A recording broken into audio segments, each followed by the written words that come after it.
Section 3. You will hear a conversation between a university student and a librarian about using the city archives. First, you have some time to look at questions 21 to 24 on page 7.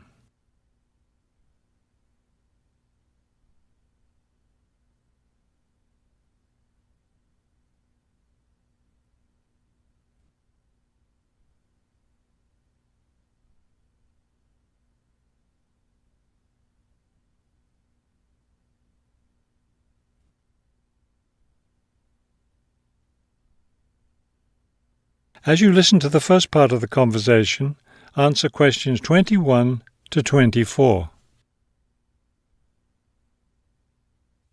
Hello. I was wondering if you could give me some information about using the archives? I'd be happy to. Are you a resident of the city? Actually, I live just outside the city, but I study at the university downtown. That's fine.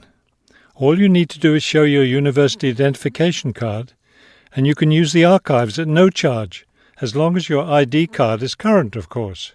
Yes, it's valid. So I don't have to pay anything? No, city residents pay an annual fee, but students can use the archives for free. Everyone else needs to get special permission from the director, but that doesn't apply to you, of course. Oh, good. I was also wondering about the schedule. I have classes every day, Monday through Friday, and I also have a part-time job. So I could really only use the archives on weekends. That's not a problem at all. We're open all weekend. Actually, the only day we're closed is Monday, so you can come any day, Tuesday through Sunday. Are you open in the evenings? Yes, we're open from 9:30 in the morning until 8:30 in the evening. That will fit my schedule well. Before you hear the rest of the conversation, you have some time to look at questions 25 to 30 on page 8.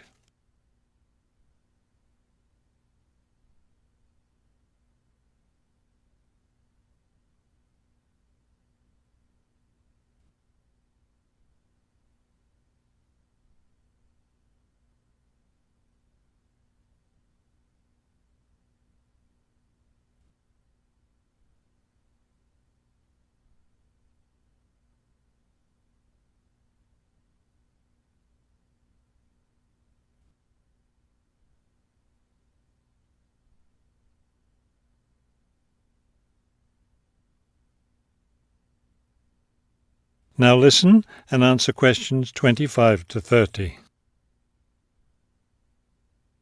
Is there something else I can help you with?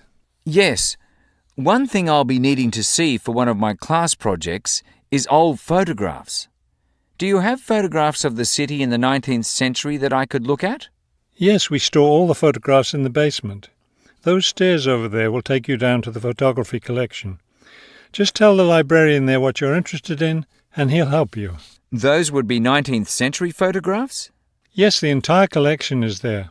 Now, if you're interested in seeing documents from the 19th century, those are right here on the ground floor. I would like to see some of those documents. Does that collection include newspapers too? No, all the newspapers from the earliest ones in the 18th century up to the current time are on the second floor. Here, let me just give you this map of the archives, and you'll be able to find whatever it is you need. Thank you. Oh, I see you have a whole room devoted to maps. Yes, on the third floor. That's great, because one thing I need to do is look at how the city has developed over time. I'm sure you'll find a lot of helpful information there. Of course, some of the maps are several centuries old, so generally visitors are only allowed to see photographic reproductions of them. That shouldn't be a problem. What's this on the fourth floor? Ogden's Woolen Mill. As I'm sure you know, Ogden's Woolen Mill was the major entity responsible for the growth of this city in the 19th century. The Ogden heirs gave money for the archives to devote an entire floor to information about the history of the mill. Will I be able to find information about the Ogden family there? Photographs, personal papers, things like that? Probably the family photographs are stored downstairs in the photography collection. The personal papers would be on the 5th floor, where we keep all the personal papers of famous residents of our city. Thank you so much for your help. I'll be able to do a lot of my research here. That is the end of section 3. You now have half a minute to check your answers.